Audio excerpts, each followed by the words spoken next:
Exam week na naman natin ngayon sa law school at hindi mo na naman mawari ang iyong nararamdaman. Hindi ka sigurado kung mas excited ka bang magbakasyon dahil ang dadalawa mong brain cell ay nakapag-file na ng VL. Hindi mo na rin sure kung sino sa pagitan ng diarrhea, acid reflux at constipation ang magwawagi sa three-way battle for supremacy ng iyong digestive system. Damay mo pa dito na parang dadatnan ka na rin. Welcome kapatid sa iyong finals week. In tonight's episode, I'll be sharing with you why we dread our exams in law school. By the end of this video, I want to help you or at least point you at the right direction to overcome this fear. All of this and more coming right up. This episode is brought to you in part by Ocho, 101 practice problems for law students and bar takers. It's a digital workbook designed to meet the bar syllabus. All of the problems are discussed in great detail. You can use it as a series of mock bars with discussions, or you can develop the almighty, all-powerful question-a-day habit where you sit down to answer one bar problem each night before you go to sleep. Pagkatapos mo itong sagutan, mababasa mo hindi lang kung ano ang tamang sagot, kundi paano ka rin makakarating sa tamang sagot. If you are a current law student, you can get a copy and answer the problems as part of your review for your midterms and final exams. Hihintayin mo pa ba kapatid na bumagsak ka sa exam mo dahil tama man ang iyong alam ay hindi mo naman ito maisusulat sa paraan na gusto ng iyong mga professor. Here you learn how to craft hyper-responsive answers, how professors trick us into the wrong answers, and what they're looking for in our essays. Grab your copy of Ocho, 101 practice problems for law students and bar takers through the links in the description box below.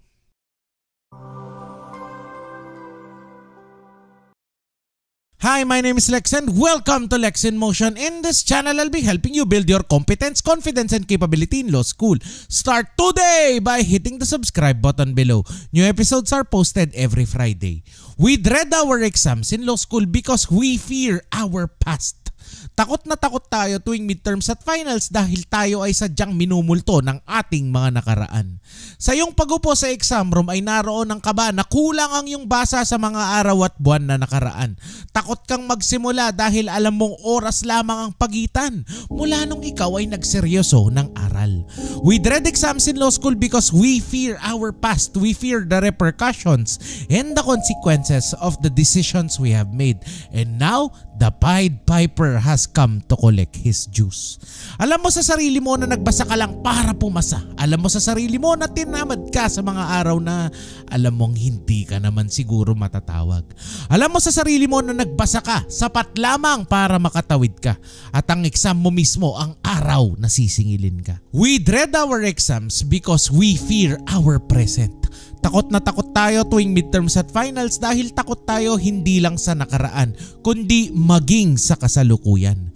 Natatakot tayo sa maliit na boses na bumubulong sa ating isipan na kulang tayo.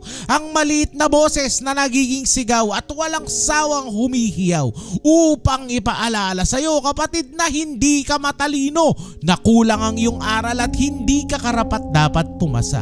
Walang anumang aral ang makakapagpatahimik sa ideya na ikaw kapatid ay kulang na kulang pa din. Takot tayong harapin ang ating sariling mga multo kapatid. Mga multo na hindi lamang sa nakaraan kundi maging sa ating kasalukuyan. We dread our exams in law school because we fear the future. More precisely, the uncertainty of the uncertain. We fear taking exams because we do not know exactly what will be asked. We can have some sense of foreshadowing of that which is to come, but only to a point. We dread our exams in law school because we are not sure which of the many rules, exceptions, and exceptions to the exceptions will be asked. We fear that though we understand the law, we feel that we won't be able to execute and express what we know. We feel that we won't be able to communicate exactly what our professors might need. The harsh truth is, kapatid, these same fears are the same fears that you must conquer often on a daily basis when you begin to practice the law.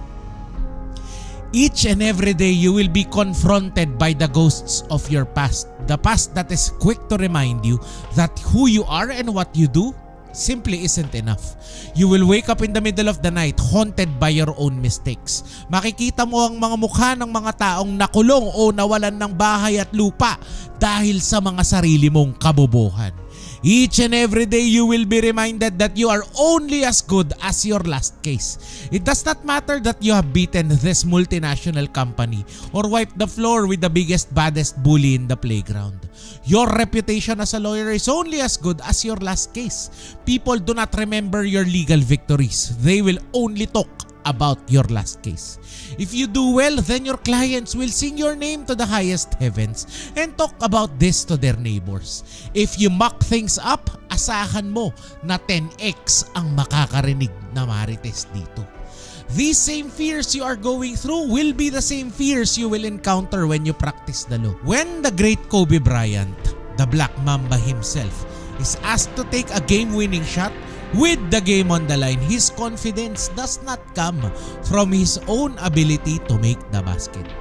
He says his confidence comes from knowing that he is not doing something new or something for the very first time. Malakas ang loob niya, kapatid, because he has taken the exact same shot thousands of times in practice. Hindi bago ito sa kanya. Matagal na niyang ginagawa at maaaring gagawin pa sana. Sumablay man siya sa nakaraan ay para naman yon sa kanyang pag-iensayo. Dahil dyan, kapatid, ikaw ay aking inaanyayahan na dumalo sa ating nalalapit na The LXM Bootcamp Batch 16. This is our program to help you determine if you are for law school, if law school is for you, or both.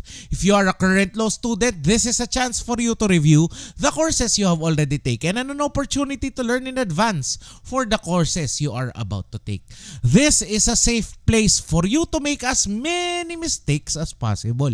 Mahirap bumawi sa law school, kapatid, kung grades mo na mismo ang mga nakapusta. Dito sa bootcamp, libre ang magkamali, libre maging tanga, libre ang maging bobo. Para sa actual na exam o recit mo, kahit papano ay may baon kang talino. The LXM Bootcamp Batch 16 is happening this December 9 to 15, 2024. Our classes will follow the typical hours of law students from 6 p.m. to 9 p.m. on the weeknights and afternoons for the weekend. Sign up today and enjoy the special discount through the link in the description box below. 5 lucky winners will be selected to join Batch 16 for free. All you have to do is to comment why you want to join the LXM Bootcamp Batch 16 and share this video on social media. Saan ka man active, share mo lang. Then, take screenshots of your posts and send them over to Lex in Motion on Facebook. Lucky winners will be announced next week. Salamat, kapatid, kung inabot mo ang ending ng episode na to. Salamat kung sa ilang minutong nagdaan ikaw ay may natutunan. If you would like to see more content on how to build your confidence in law school, please let me know by typing yes in the comments down below. Alam ko na simpleng yes lang ito, kapatid, pero mahalaga ito sa amin. By typing yes in the comments, you are telling me and telling the team that what we do here is helpful.